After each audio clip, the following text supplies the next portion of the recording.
All right, strap in everyone, because today we're diving headfirst into some seriously epic Hindu mythology. We're talking gods, demons, kings, and some seriously mind-bending philosophy. All thanks to a collection of chapters from the Srimad Devi Bhagavatam that you sent our way. This is going to be fun. It's a really interesting choice because the Srimad Devi Bhagavatam is all about putting the spotlight on the goddess, the divine feminine. You don't always see that in other Hindu texts. Oh, yeah, that's right. So we're not just hanging out with the usual golds on Mount Olympus, so to speak. This is Shakti, the feminine aspect of the divine, front and center. Exactly. And even though the chapters you sent kind of jump around in time, they still weave this amazing picture of how everything's connected, events echo across generations, and characters pop up in the most unexpected places. It's like a cosmic soap opera. Yeah, kind of. Okay, so to kick things off, let's talk about King Harishchandra. His story is all about truthfulness, but taken to the extreme. He makes a promise to the god Varuna and ends up losing everything. His kingdom, his family, his freedom, all to keep his word. It really makes you think about the idea of satya, truthfulness, as the ultimate moral principle. Harishchandra goes through unbelievable hardship just to stay true to his promise. Seriously, it makes you wonder, what would drive someone to go that far? What does it say about the power of a person's word in this whole cosmic setup? It's a powerful exploration of duty and sacrifice, no doubt. But then you've also got the sage, Visvamitra, who's all tangled up in Harishchandra's story. Ah, yes, Visvamitra.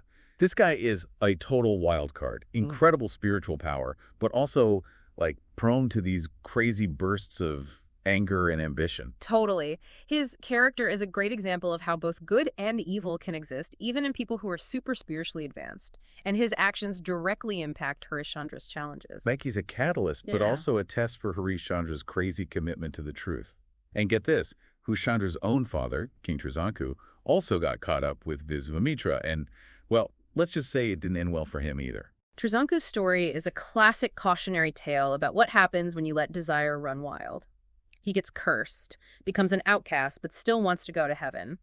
So he asks for Visvamitra's help, who, with his crazy power, actually starts lifting Trisanku up towards heaven. Ambitious monk. Right. But of course, Indra, the king of the gods, wasn't having it. Didn't want a cursed king crashing his celestial party. Talk about a cosmic door slam. Yeah.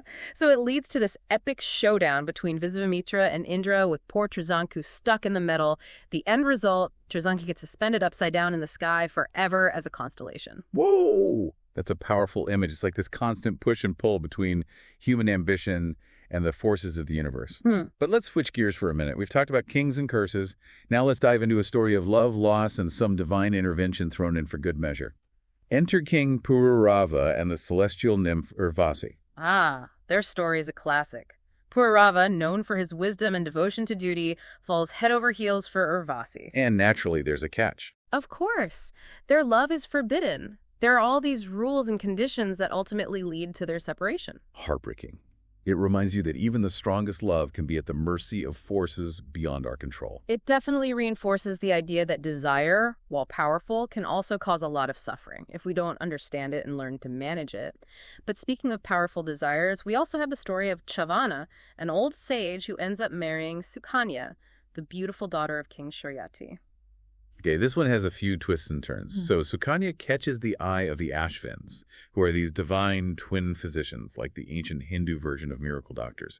They fall for her and offer to restore Chavana's youth and eyesight in exchange for her hand in marriage. Talk about a tough choice. Would you choose your elderly husband or these divine beings offering eternal youth and beauty? Yeah, what would you do? It's a serious dilemma. But Sukanya stays loyal to Chavana. And guess what? Through a series of events, Chavana ends up getting rejuvenated. Talk about the power of commitment and, well, maybe a little divine intervention, too. It's a great example of transformation and how loyalty and devotion can lead to unexpected rewards.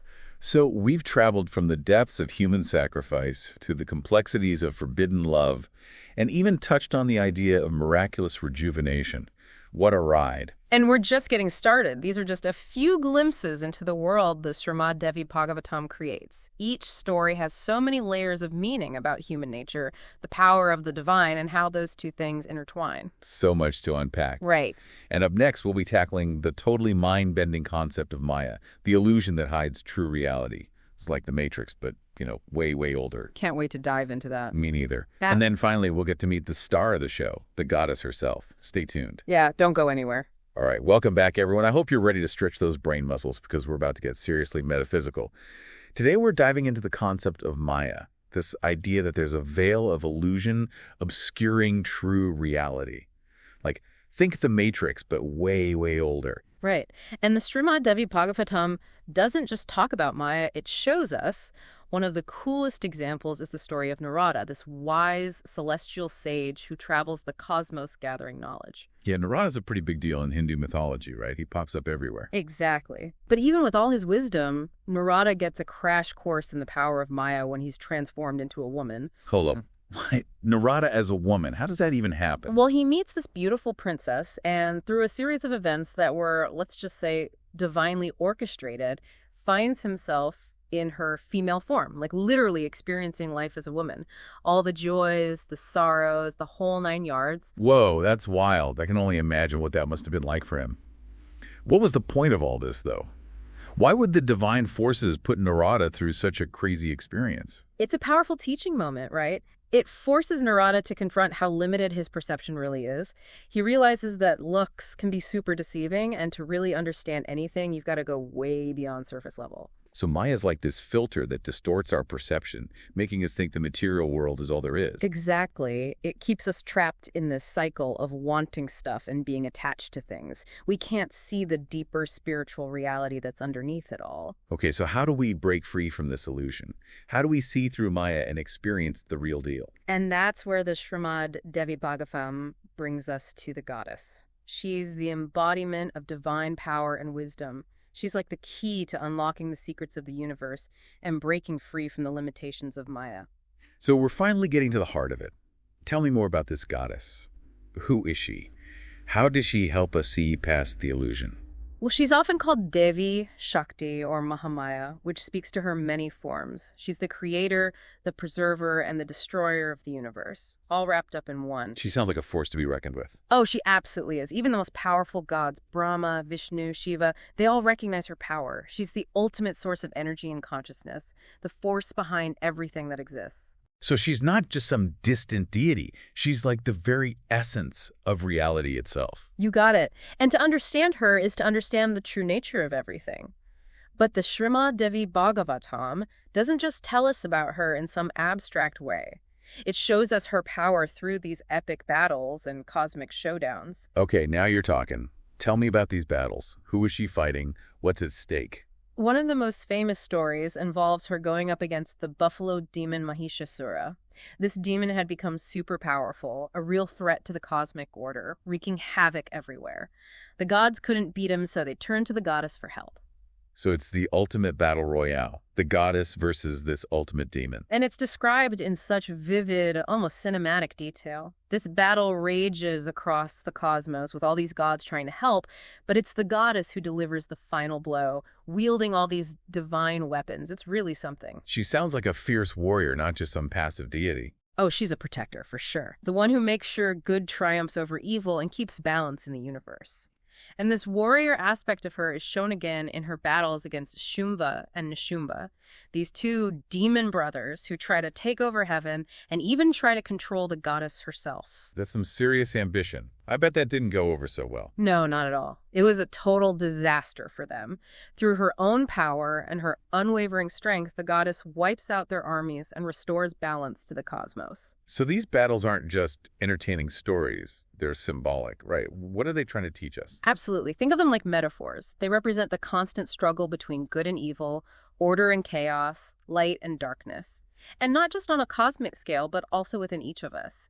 And the goddess, through her victories, shows us that ultimately light wins. It's a message of hope. Even in the darkest times, the divine feminine is there to protect and restore balance. Exactly. And, beyond these big cosmic conflicts, the Srimad Devi Bhagavatam also offers guidance for spiritual seekers, people looking to connect with the goddess in a personal way. So it's not just about understanding the universe. It's about living a spiritual life in alignment with the goddess. Right on. The text goes into all these rituals, mantras, and practices that are designed to help you develop devotion to the goddess and achieve spiritual rewards. Give me the details. What kinds of rituals are we talking about? Offerings were a big part of it. Flowers, incense, food, all with symbolic meaning, offered to the goddess as a way to show devotion and ask for her blessings. It's about creating a tangible connection between the physical and the divine. That makes sense. But it goes deeper than that, right? Yeah. The Srimad Devi Bhagavatam also talks about the inner workings of spiritual development. You got it. It introduces the concept of chakras, those energy centers within us that play a big role in our spiritual evolution. The text explains where they are, what they do, and how activating them can lead to higher states of consciousness. So it's like a roadmap for spiritual growth, showing us how to connect with the divine energy inside ourselves. Exactly, and it doesn't stop there. The Srimad Devi Bhagavatam also tackles karma, that cosmic law of cause and effect that shapes our lives. Karma, that's a big one. It's a Yeah. concept everyone throws around but can be hard to understand. How does the Srimad Devi Bhagavatam help us make sense of it? It gets pretty specific, actually. The text describes these different hells and the sins that lead to them. It's a vivid and, to be honest, kind of terrifying picture of karma in action. So it's not just some vague idea of good and bad deeds. There are consequences. Oh yeah, very much so. Each hell is designed to punish a specific transgression, like stealing, lying, harming others. It shows the consequences of our actions. It's like a cosmic justice system making sure everything we do has repercussions. Exactly. But it's not just about punishment. These descriptions are also meant to be moral lessons. They encourage us to look at ourselves and try to live virtuously. So it's a wake-up call to be mindful of our actions and how they affect ourselves and everyone else. Right. And the Srimad Devi Bhagavatam doesn't just tell us what not to do, it also emphasizes the good side of karma. Good deeds, kindness, compassion, they generate merit and lead to favorable rebirths. It's about making a better future for ourselves and everyone else. That's the essence of it. And within this karmic landscape, we meet the Yamadutas, the messengers of death, who guide souls to their destination after they die. Okay, things are getting a bit spooky now. Who are these Yamadutas? What do they do in the whole karmic process? Think of them like cosmic guides. They make sure the karmic scales stay balanced and each soul is guided to the right place. So like a divine bureaucracy making sure karma is carried out fairly and efficiently. You could say that. And finally, we encounter Srimad Devi, the goddess of offerings to ancestors. So it's not just about what we do in this life, it's also about honoring those who came before us. Exactly. Srimad Devi emphasizes that generations are connected, the well-being of the living and the dead are intertwined. It's a beautiful reminder that we're all part of something bigger, connected to those who came before and those who will come after us. It's about honoring the past, living ethically in the present, and creating a better future for everyone. Wow, this is a lot to take in. From the mind-bending concept of Maya to these epic battles of the goddess and the complexities of karma, the Srimad Devi Bhagavatam covers so much ground. And we've only just scratched the surface. But remember, this isn't just about ancient stories and abstract ideas. It's about how we understand ourselves, our place in the universe, and ultimately how we achieve liberation. And speaking of liberation, that's where we're headed next. In our final segment, we'll explore what the Srimad Devi Bhagavatam has to say about breaking free from suffering, the cycle of birth and death, and achieving true spiritual freedom. Stick around. All right, welcome back to the deep dive. We've been on quite the journey through the Srimad Devi Bhagavatam, haven't we? We've covered cosmic battles, the illusion of Maya, all those karmic twists and turns, and of course, the incredible power of the goddess. It's been quite the exploration. But now, let's talk about what it all means for us, in our lives. How can we actually use these ancient teachings? That's the big question, right? We've seen kings and sages wrestling with desire, duty, and fate. We've seen the goddess in all her glory, fierce warrior, boundless compassion, the whole package. So how do we tap into that divine power and find the liberation the Srimad Devi Bhagavatam talks about? Well, I think it starts by realizing that the divine feminine is both inside us and all around us. Remember, this text comes from the Shaktism tradition, which puts the goddess at the very center of everything. She's not just one deity among many. She's the source of everything, the energy that runs through all beings. Right. So it's about recognizing that spark of the divine that we all have, that connection to the goddess that goes beyond who we think we are. Exactly.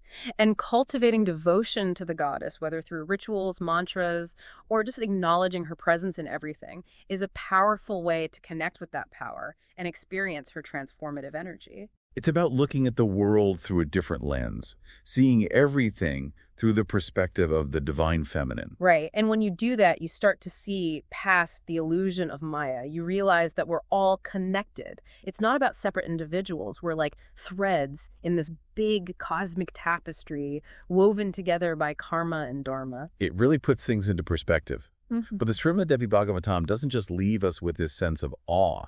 It actually gives us tools for navigating this interconnected reality. Oh, absolutely. Remember those crazy descriptions of hell and the consequences for certain actions? It's a pretty powerful reminder that our choices matter. Every thought, word, and action ripples outward and affects everything. It's like a cosmic echo, right? Our actions have an impact on the whole universe. Exactly. So the path to liberation, the way the Srimad Devi Bhagavatam lays it out, is about aligning our actions with Dharma, being ethical, and cultivating compassion and kindness towards all beings. So it's about understanding that our liberation is tied to the liberation of everyone. You got it. And the cool thing is that the Srimad Devi Bhagavatam offers so many paths to reach that liberation. Some people might find it in rituals, others in meditation, some might find it in just living a good life. It's like a spiritual buffet. There's something for everyone. But it all comes down to the same thing. Liberation from suffering, liberation from the cycle of birth and death, and ultimately, liberation from the illusion that we are separate from the divine. And that liberation starts within. When we recognize that divine spark inside ourselves and live in alignment with that truth, that's when we can start to break free from karma and Maya. And that's how we experience the true freedom and bliss the Srimad Devi Bhagavatam promises. It's a powerful message. It gives us hope and reminds us that we can create a better future for ourselves and the whole world. So as we wrap up this deep dive into the Srimad Devi Bhagavatam, I'd encourage you to keep exploring, read the whole text, look into other Hindu texts, and most importantly, think about how these ancient teachings apply to your own life. What does liberation mean to you?